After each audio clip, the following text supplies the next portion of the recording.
G'day folks, Pat Callinan here. Well, the place that I'm going to take you on this episode is one that very, very few Australians have ever seen, except perhaps for the odd Western Australian. I am in the southwest corner of WA, and I'm going to show you beaches, dunes and tracks, and even some breweries and some bushwalks that you've probably never seen before. And I can tell you, they are absolutely spectacular. From a four-wheel driver's perspective, this is manna from heaven. I'll be steering my Ranger V6 Sport on this adventure. I've fancied up the back end with 400 amp hours of red arc lithium power. It's controlled by the Rogue system, which decides whether it charges from solar, the alternator, or even 240 volt. In the back, the ORS storage setup holds the gear in place, and hidden deep is a nice big 120 litre stainless steel water tank. Should I get to camp on dark, the Bushwhacker awning has built-in strip lights, and my Rhino rack has some orange filtered Nighthawk lights to keep the bugs at bay. I've thrown the keys of the V6 Everest Sport to my social media boffin, Josh Leonard. The Everest is a beach build running on Outback Armour suspension with a 60th anniversary Engel in the back. It can run off an app nowadays and can be set to the perfect temperature for those campsite shandies. This adventure kicks off near Foster Beach, close to Bremer Bay in Western Australia. We then visit Dillon's Beach and Bremer Bay before tackling Parongarup's Granite Skywalk. Then it's down to Bornholm Beach, the Bicentennial Tree near Pemberton, and finally, the mighty Jagerup Dunes. This area around Bremer Bay, which really covers a real stretch of coastline that encompasses loads and loads of different and beautiful beaches and sand dunes and bush. It's an area that has an incredible magnetic pull to it.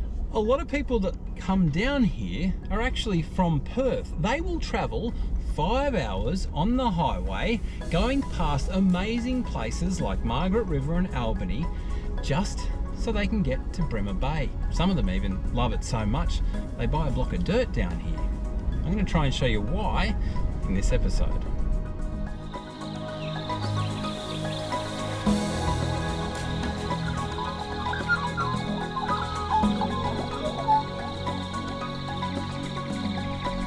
Well, Josh, final episode, mate, for this season, and a bit of a drive in here. Have you had any thoughts on your travels so far? Mate, thoughts and feelings are plentiful in here. I was reflecting just before about how crazy people might think I am for agreeing to drive east-west across Australia with a bunch of blokes I'd never met, and not really having any idea other than that about what we were going to do. In fact, I still have no idea. I know we're headed southwest along a track, don't know where we're going. Well, I can give you a little bit of a heads up, mate. First stop is Foster Beach and the Bremer Bay area, and this is, well, it's just one of the nicest slices of Australia. My background is in magazine publishing, and when the stories come in on this area around here, I used to always publish them because they always sort of looked a lot prettier than the other travel stories. It's definitely shaping up to be a lot prettier. I think this is, am I right in saying, first sea mist of the season? It certainly is, mate. It's rolling in off the ocean. I'm really, really glad that I said yes to this adventure, because I didn't just make a few new mates out of it. I saw some places in Australia I probably never would have found out about. I guess that's kind of the point of the whole show, is to try and show people parts of their country that they've never heard of, wouldn't have even thought of unless they happen to kick back on the weekend and flick on the telly or on the app or something. It's not about you or me, it's about the people with their own fourbies who want to explore Australia, and I'm glad to hear it from your first-hand perspective that we've shown you a few new spots.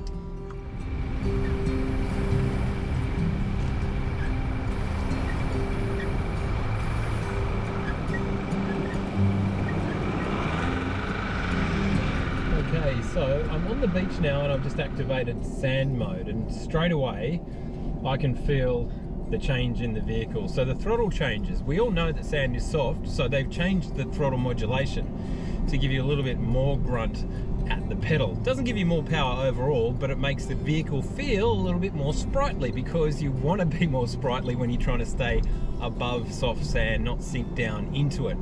The other thing that they've done is they've actually introduced the differential lock into that mode. So I now have the rear locker activated, which is a little bit unusual, but this is really designed for beginners to say, hey, we don't want you to get bogged. You pop it in sand mode and you're gonna be okay. So it's really quite a thoughtful thing to do. But the nice thing is, if you actually don't agree with that and you say, no Ford, I don't want to have my rear differential lock in, not interested in that, then you've got all the manual stuff you can do as well. So you can simply activate 4 high and you can put in all the modes manually if you want to. If you decide you want to put the rear locker in, well, you can obviously activate that yourself as well. So pretty nifty bit of technology here by Ford.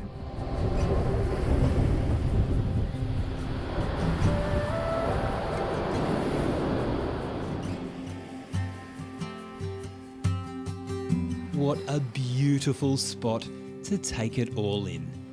But there was a dune behind me that was calling my name, and it looked like a doozy. And now heading back up off the beach. Looks a little steep. Let's see how we go. Little burnout on the bottom there. Gee, this is a great little hill climb. Nice. And it hasn't been driven a little while. She's blown out a bit, but there's a little bit of rock in with the sand, so you don't have to drive silly to get up there. Well, tough decisions. It's time to exit the track, and I don't know with this tight corner whether I should go with the diff lock or not, but I'm going to, and I may just live to regret it. Like that.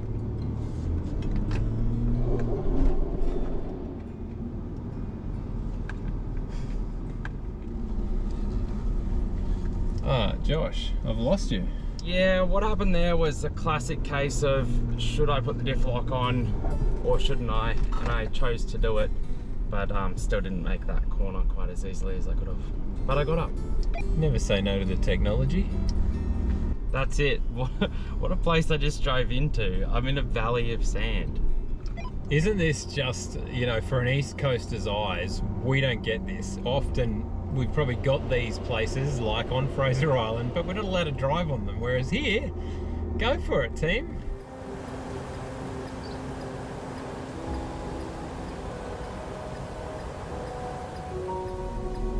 Wow, one almighty sand bowl we're driving up here.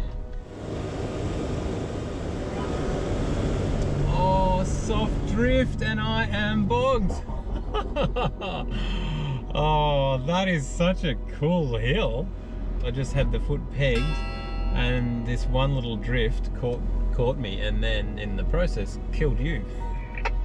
It's a really odd thing to watch, you know, what is essentially 3 tons lumbering up a hill, but making it look easy and then just come to a sudden stop out of nowhere.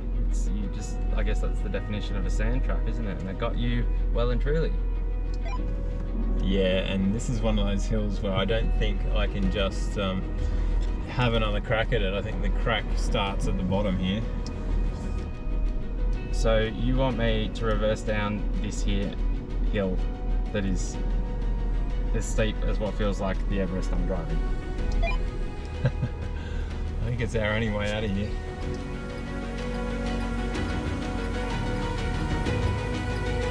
Okay, I have now engaged low range. I've checked my tyre pressures and I've knocked a couple of pound out of my rear tyres. So I'm now running about 13 PSI in the back, 14 and 15 in the front, because I've got the little gauge up on my screen here.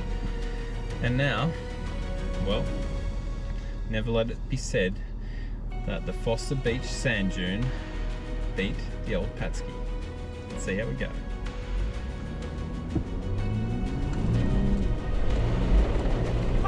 We're leaping off the mark now with a little bit more urgency, and because we've got low range gearing, it is just, I'm literally not even giving it all the throttle. Now I'm going to really start to peg it because I'm getting near that spot and I'm sailing over it, but Oh, it's still a little bit boggy and it slowed me right up. But now I have hit the harder stuff. There's a few rocks here. I'm grinding my way up. Will I make it? Will I make it? Man, this is a long dune. This is such a long dune. Let's see, let's see, let's see. We're doing it. And made it to the top. They know how to build a sand dune in Western Australia. They build them big, they build them long, and they build them much bigger than the East Coast ones. I can tell you that. These are angry dunes, my friends, and I love them.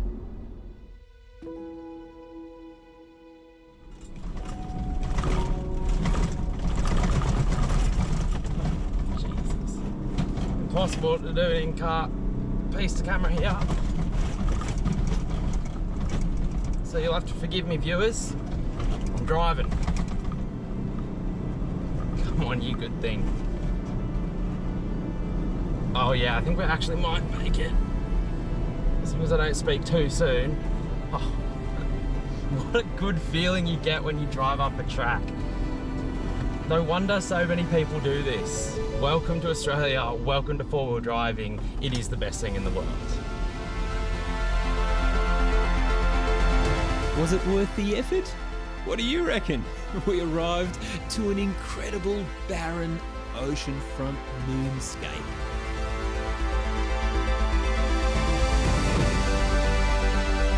Still to come, sand, scrapes, and a delightful local drop. You find us on the windswept sand dunes between Foster Beach and Bremer Bay in WA. Perched high above the ocean and accessible only by four-wheel drive, this remote stretch of Mother Nature is vast, wild, and beautiful.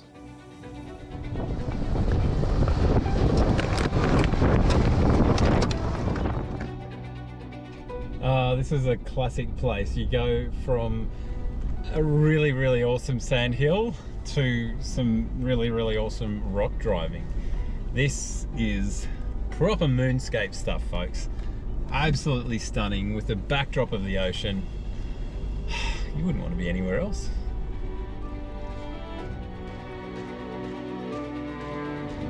Man, how soft is that on the downhill? You couldn't drive up that. It's funny, like I'm staying to your tracks and I'm finding holes that you didn't fall in that are just appearing after you drive past. It's just, the sand is bizarre.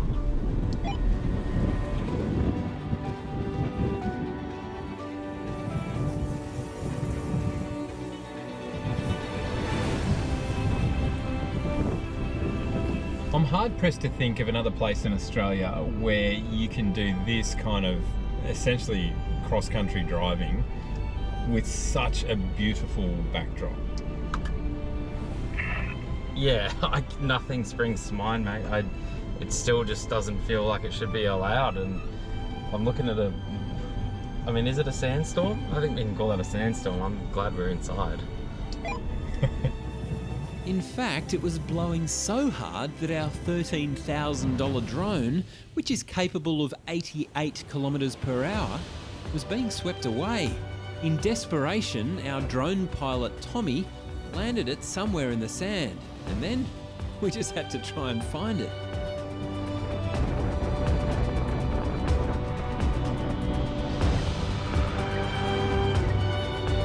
Well, Sharky's track is the track that links us along to Dillon's Beach. You can see there, she's, oh yuck, she's really, really tight. This track has not seen hedge trimmers in quite a while, and I've folded in the clear views and I am just getting these awful scrapes up the side. So never mind, my car is vinyl wrapped, it will survive the journey, but if yours isn't vinyl wrapped, you might want to look at taking the inland route.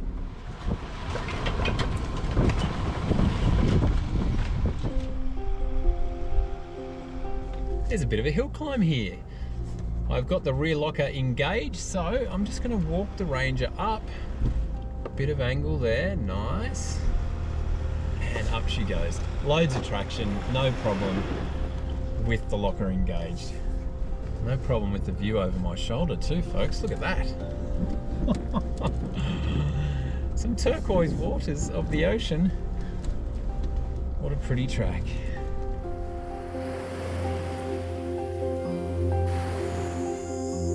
We had so much fun out on the dunes that we lost all track of times. So it was a night run into camp. Well, the light outside has definitely gone away as we head into camp, but I've got plenty of flamethrowers out the front of me. I'm actually running the Nighthawk VCT lights. VCT just stands for variable color temperature. So it means that I can actually change the lights from a nice blue light to a yellowy light, or a whole lot of stuff in between. In fact, between 3000 and 6000 Kelvin. So pretty damn cool. You can even change with these lights the actual intensity of the light. So you can have them super bright, or you can dial them down through 6 different settings. And it's all on a dial just there on my dashboard. Really, really cool, because it just allows you as the driver to control the look and the feel and the vision that you actually want for the different conditions that you're driving through. Coming up, one of the toughest beach drives I've ever encountered.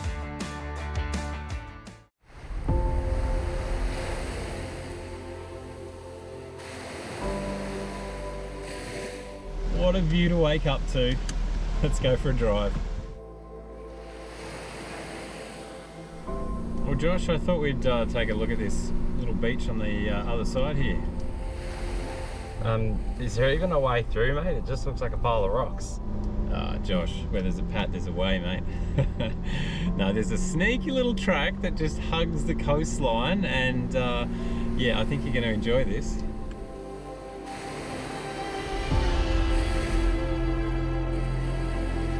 She's a bit rocky, a bit of fun, but man, this track, when you compare it to Nagala Rocks on Fraser Island, I think Nagala can eat your heart out. This is every bit as good, I reckon. Probably even a better view.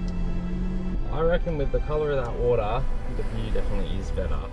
A favourite beach in these parts is harder to pick than a broken nose. Around every headland are white, sandy beaches with incredible turquoise waters. Dillon Beach sits between Port Henry and Cape Nob, and with no shortcut between here and Bremer Bay, you'll never find it crowded. Now, getting off the beach is at a place called Bitter Water Creek. Now, the track itself is a little bit hard to spot if you're flying up the beach, but you will know by this gorgeous tannin-stained waterway right next to me that this is your exit.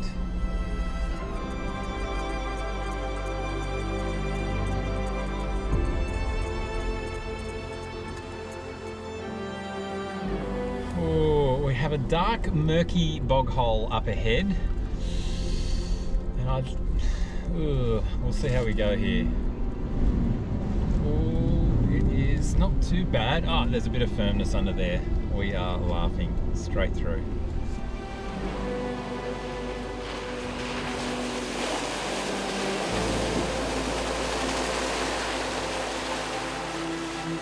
Driving the Bremer Bay coastline is pretty tough, so I decided it was 5 o'clock somewhere and popped in to see Zane at the Bremer Bay Brewing Company.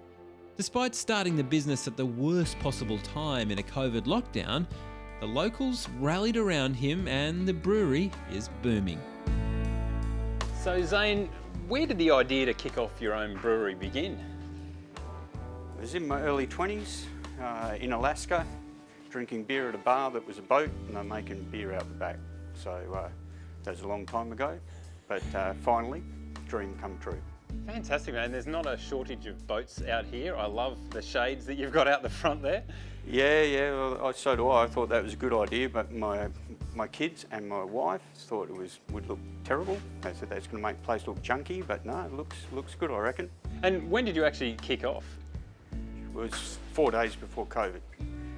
Yep, but business just been growing the whole time, so it's been good. And what sort of things are on offer for people that come through the doors here? At the moment, we've got 11 beers on tap. We also started making moonshine, so we do a vodka, we do a gin, and they're all quite high quality. We get them really pure with the distilling, and then we cut them with rainwater. So there's no preservatives. Same with our beer, no preservatives in anything. Our beer is just rainwater, grain, hops, yeast, and yeah, so it's healthy. Fantastic, mate. We love healthy beer. Well, speaking of that, I'm getting a little bit thirsty. You reckon we could go and have a taste? Yep, sure. No worries.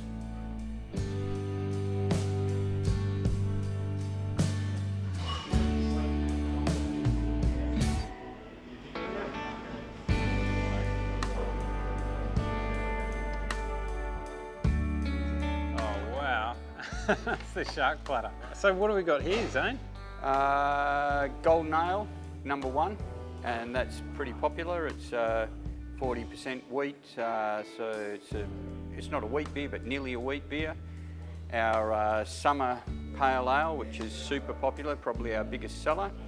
Our red ale, which won a gold medal at the Craft Beer Awards, and our stout, which is probably my favourite. I love to sit down and watch the footy by the fire drinking that stuff. Well, if that's your favourite, mate, that's my starter. Yeah. Well, thank you, mate. Cheers. Yeah, cheers. Thanks for coming. Pleasure.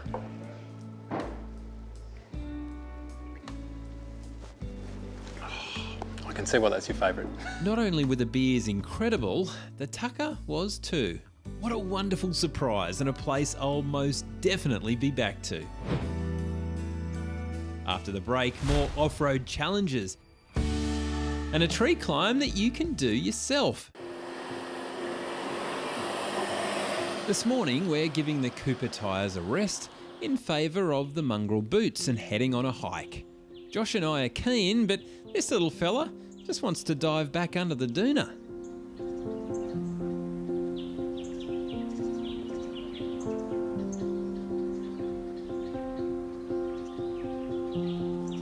Well, nobody ever accused Western Australia of having too many mountains, but we found one, so we better walk it.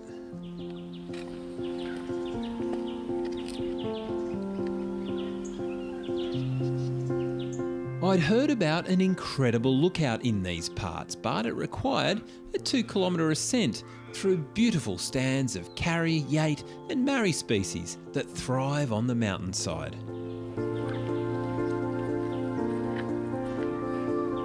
But soon the forest disappears, replaced by stunning granite boulders looking like they may well roll right off the mountain. No way, that is amazing. It's just sitting so precariously there. You've got barely a couple of metres of rock touching, and she's a giant of a boulder that was actually molten earth underground, and now it's sitting proudly at the top of a Parongarup range. I'll tell you what though, Mother Nature, she is the most beautiful sculptor of all. This is Castle Rock Lookout, a fine place to see, but not exactly what we'd come for. Getting a bit more serious now, mate. I never told you how accident prone I am, but you're going to find out in a second, I think. 65 metre scramble, they say. This is cool. I was not expecting this.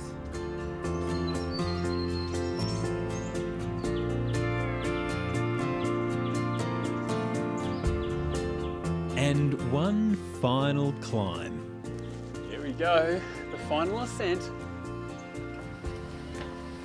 Honestly, who brings a water bottle bushwalk? No way, that is awesome. A bit specky. Oh, it's not really what you'd expect, because it's actually not that far from this area down here, but the view just goes on forever out there, all the way to the coast. And you'd be hard pressed to find a better view than this in this region. But they do say that if you're scared of heights, don't come up here, and that's understandable. But when you get here, the ladder is rock solid, and this platform is as well. So you don't fear for your safety when you get here, you just want to appreciate the view. So if you're on the edge and you're thinking maybe, maybe not, do it. You're not going to be disappointed.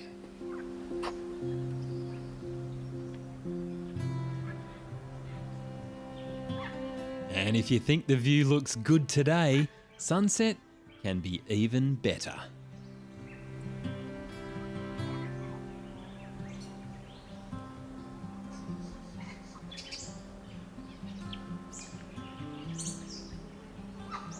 From the Parongarup National Park, we headed southwest to the Cape Howe National Park, which is roughly out the back of Albany.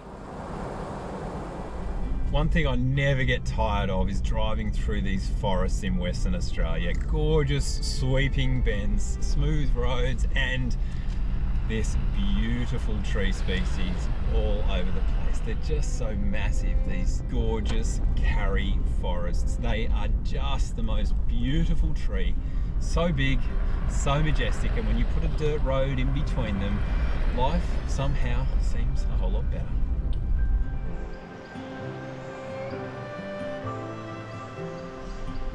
Rightio, Pat, we're back on the rough stuff. Where are we headed?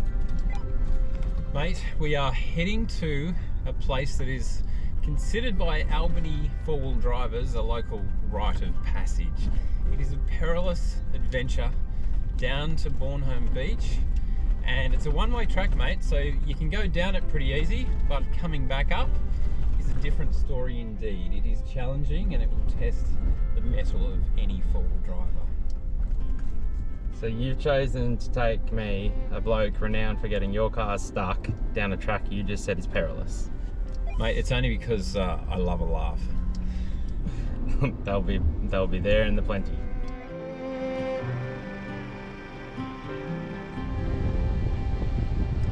Now getting in here is a little bit tricky because there is a locked gate on Shepherd's Hill Road, and that is the most direct way that you would ordinarily come, or where your navigator might try and steer you. But you don't want that one, you want Bornholm Road South, and that will take you all the way down to the beach. There is another little tricky thing about this place, and they tell me that one of the local farmers offers a little bit of a recovery service, but at a price. If you get down onto the beach and you can't get back out and you need a helping hand, he'll come and get you for a lazy $2,000.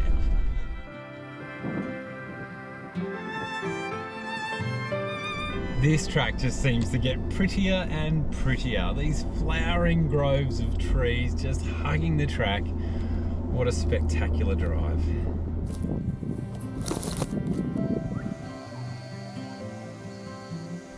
I can understand why coming out of here is going to be a challenge. It's going to be a challenge for your vehicle in particular, because with something this long, particularly on a hot summer's day, you're going to be really stressing out your engine. So it's imperative that you have the right tyre pressures. The locals here have actually written on the signs 8 psi. That's really, really low, but good on them. You can go down to those pressures, so why not take the pressure off your vehicle?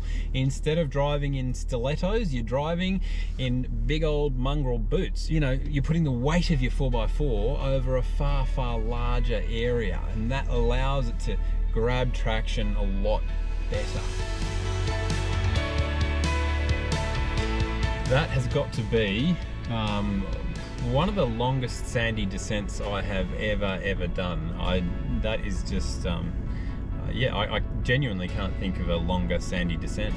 Amazing how the flora around us just changed as well. It just kept going and going and going, and the view ended up being amazing down the bottom.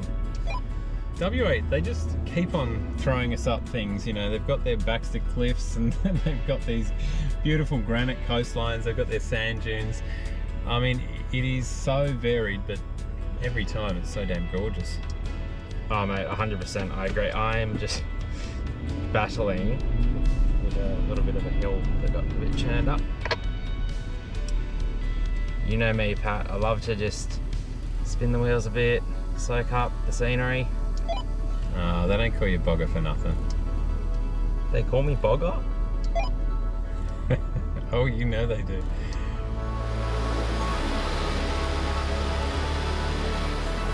You can see just how hard the Ranger is working here. This is some of the softest sand I have ever driven.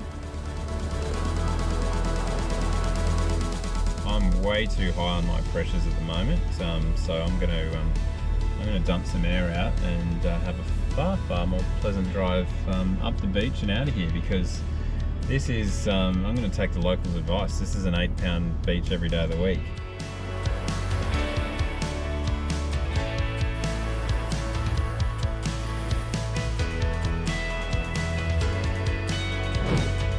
After the break, we made it down to the beach, but can we make it out again? Plus, sandhills aren't the only thing worth climbing around here.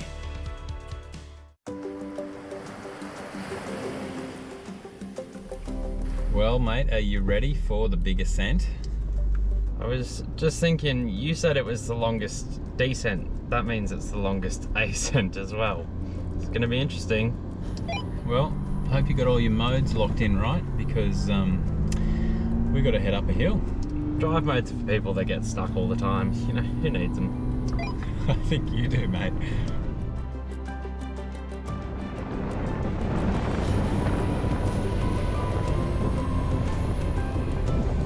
Over the first obstacle. Good. Just shot up it. Mate, that was the easy bit. That was the start. Now we've got the real challenge up ahead.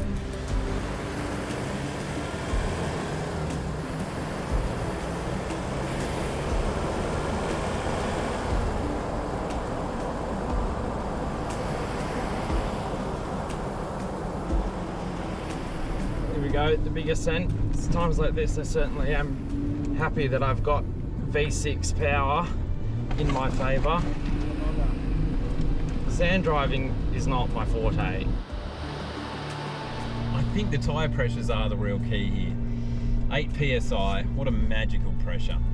If you've got a less capable car, you can probably even dump them to 6, maybe even 5. You just got to be a little bit careful that you don't sort of hit bumps too hard, go around corners too hard, because you could pop a tyre off the bead. But this is good. Now I've made it onto some firmer stuff, and I'm smiling. But while the ranger was walking up, I was oblivious to what was happening down the hill. I am more of a rock crawling man myself. That's kind of just what you get when you live on the East Coast, I suppose.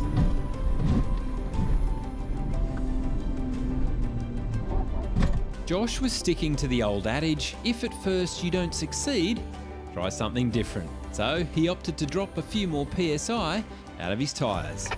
Yeah, mate, I'm just about to let air out.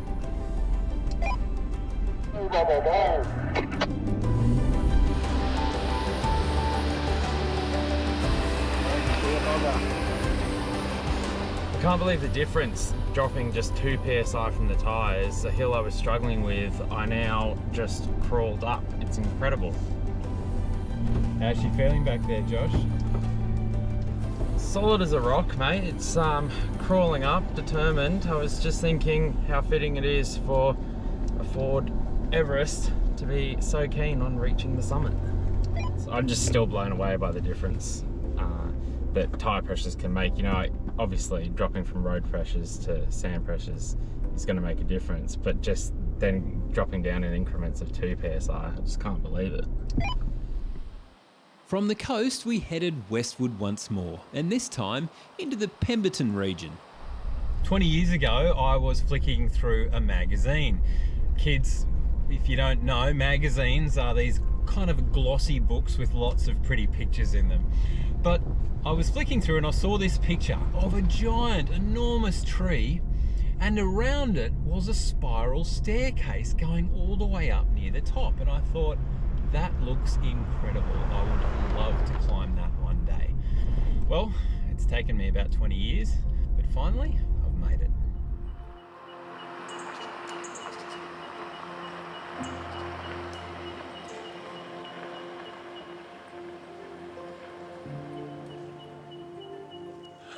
Oh my goodness, that is a lot taller than what I actually thought. Hey Jimmy, just tilt up there, mate, so people can see the height of that. You're looking at a 70-metre high lookout, and the reason they actually built these things in the first place was back in the day, they needed fire towers to actually spot fires off in the distance, and to build something higher than this, the canopy of the carry trees was almost impossible. So one forester came up with the idea, why not actually build it in the tree?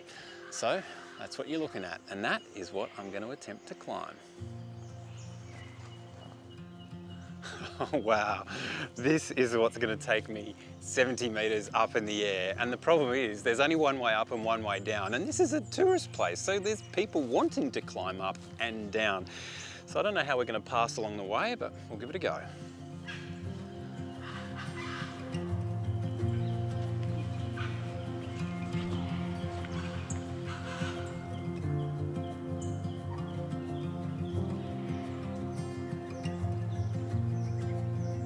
How are we going to do this? Do you want to go inside? Right, why not? Thank you.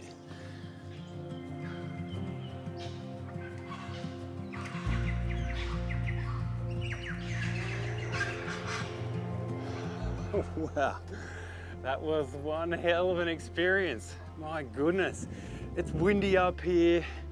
It's actually, funnily enough, scarier when you are halfway up because you've got this direct view to the ground and you can really appreciate your height. But up here, you can appreciate your height, but there's a canopy below you, so it doesn't send the same tricks to your brain that you're gonna fall to your death.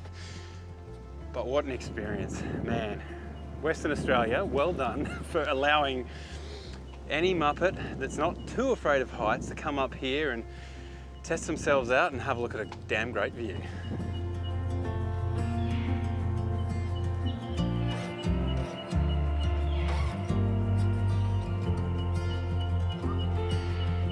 It's actually more daunting coming down than up because we all know that if you are worried about heights, don't look down.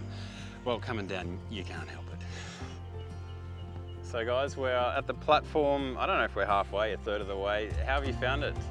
A little bit scary. A little bit scary, yeah. We were saying it's easier to go up than it is to go down, for sure. Coming down, you have to look straight down and you can see how far you can fall. Yeah, that's right. That is a surprising thing, isn't it, that you can just do this. I can't imagine in New South Wales they would let you do this. No, I feel like there'll be big signs everywhere saying, no, don't go. But yeah.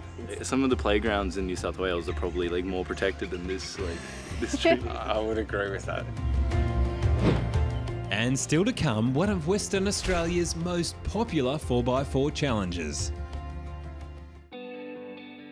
Our final 4x4 sojourn is a WA favourite that attracts off-roaders from all over Australia. Big dunes, great campsites, beaches, and one hell of a 4x4 challenge. This is the Jaeger Dunes. We're driving through a nice patch of forest via Barker Road.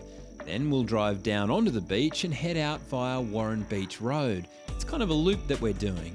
There are campsites on both roads, so you can take your pick. But I found a sneaky little camp by a creek on Barker Road. It's a small one, but great for 3 or 4 4-bies.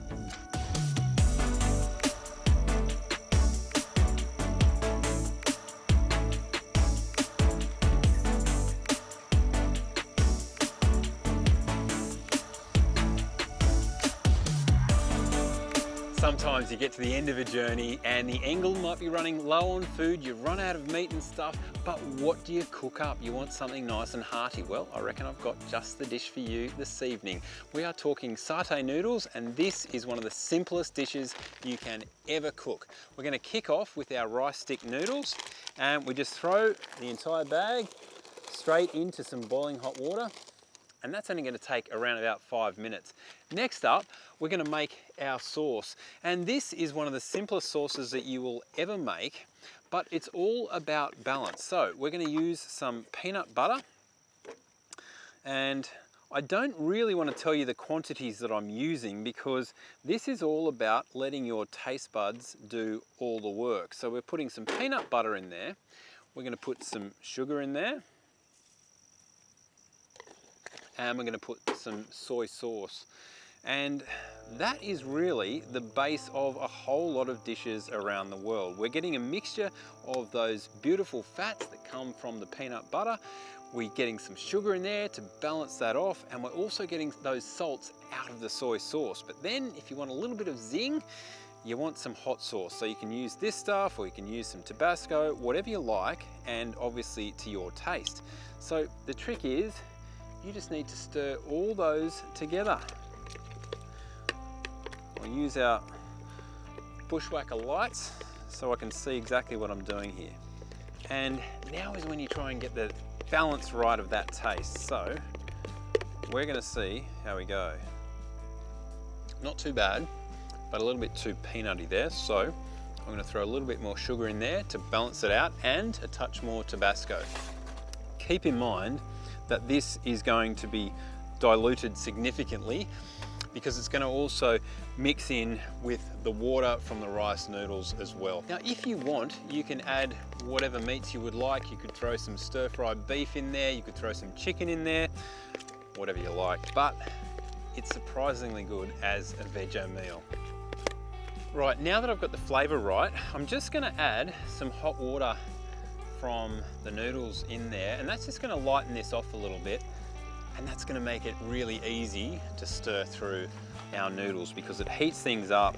It makes this a lot more goopy and it's going to make it easy so we don't tear our noodles in the dish. Just going to step out and strain the noodles. And now it's time to marry our rice noodles with our sauce. So we're going to use that sauce dish and pour them in, and the heat from those noodles is going to really start things moving around a little bit. So I'm going to just try and gently get that sauce moving all the way through, trying desperately not to tear our very gentle rice noodles. We're just about ready to plate up now. I love these really simple dishes for camping. They're just awesome. And if you've got some good dishes that you want to share with me, I would love to hear them. So tag me at Pat Callinan on TikTok.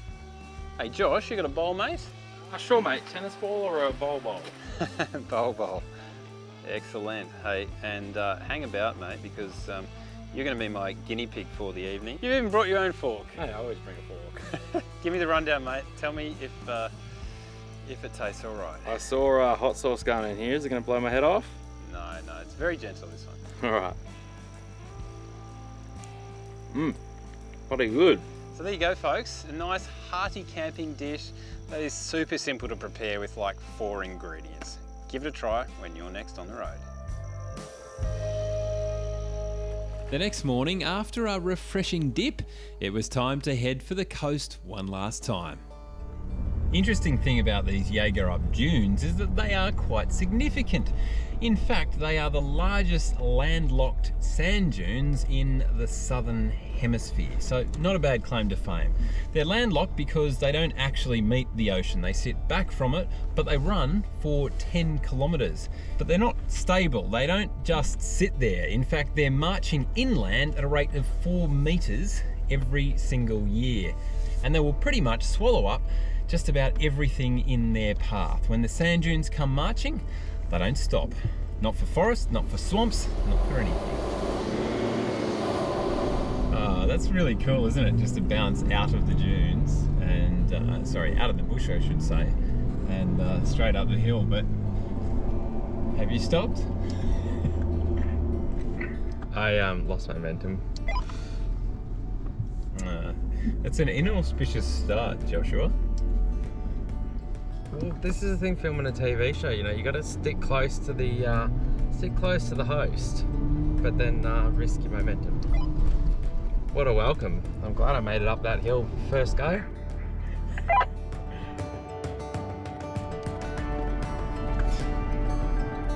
Now this is something that you don't see a lot of, but you've got these marker posts over here and they like you to follow the marker posts. They don't like you straying off to the sides, which I do find a little bit unusual because the dunes are marching 4 metres a year, so they are very much a moving entity, and to not be able to drive on dunes, Patsky doesn't like it.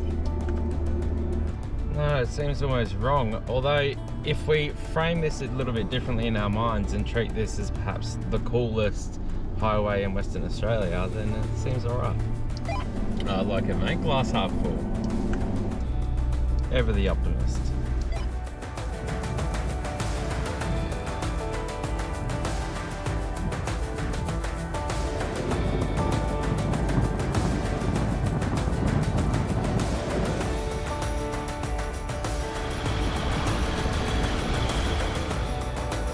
It is a delightful run out to the beach, no doubt about it.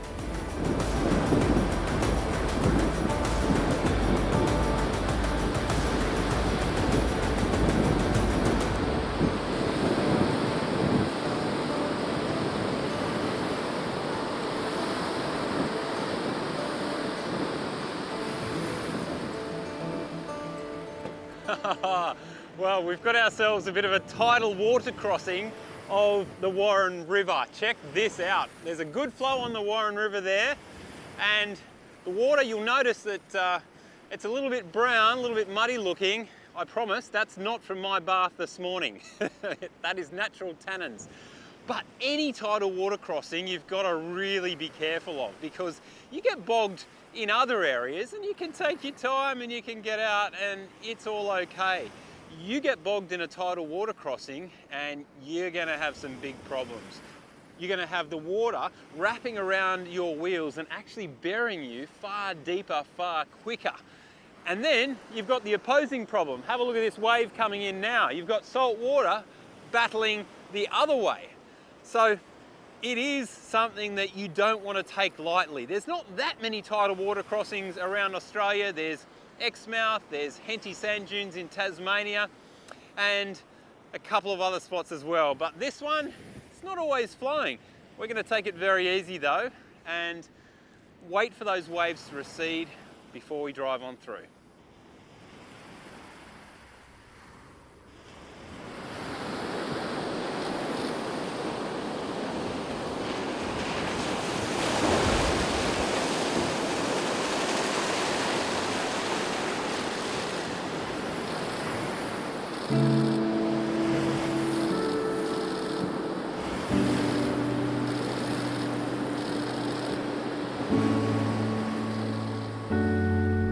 Well, Josh, this next obstacle is a rite of passage for just about every four-wheel driver within 500 kilometres of Perth.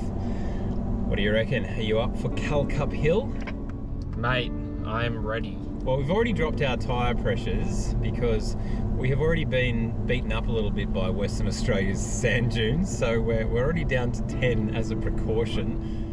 I'm half inclined to go into sand mode and see how I go 4 high with the diff lock, but then there's part of me that says I should be 4 low with the diff lock and throw out the window modern technology. How about one of us does sand mode and one of us does the low range in the locker and see how we go? Yeah, mate, with the same tyre pressures, I think that'll actually be an interesting comparison. Let's give that a go. Okay, so who's doing what? You take 4 low, and I'll take driver aids with sand mode. No worries, mate.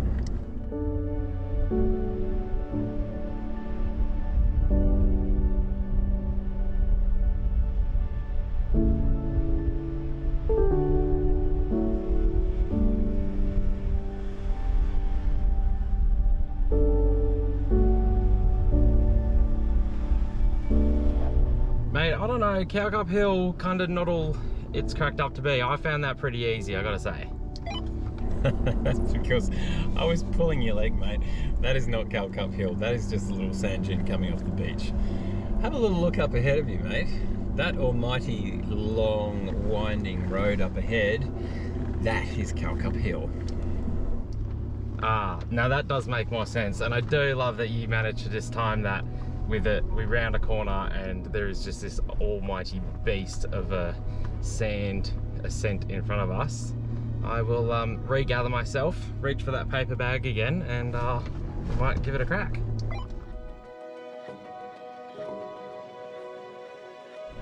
Now we're getting to the steeper stuff, but I have to say that this car is really eating it up. It is just sort of having a giggle at this hill at the moment.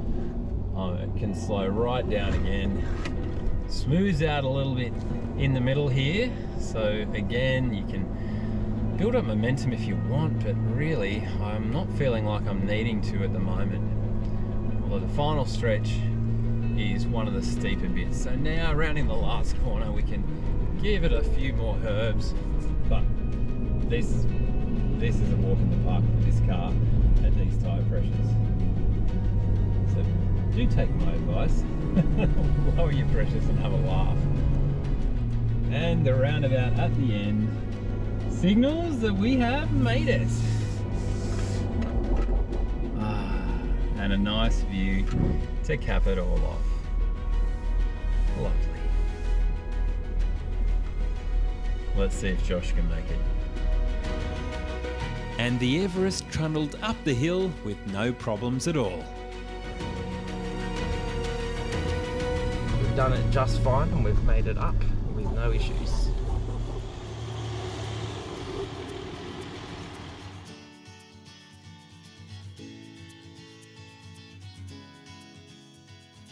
What a way to cap off an incredible season of adventures.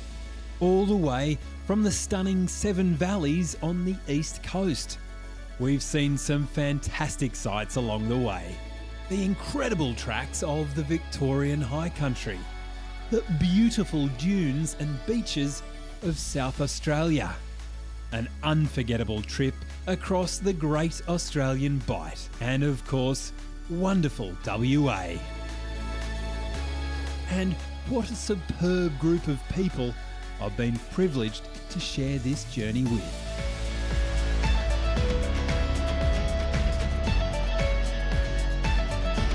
Been a fantastic way to celebrate 15 years of the road less travelled. I'm Pat Callinan, and until next time, keep the shiny side up.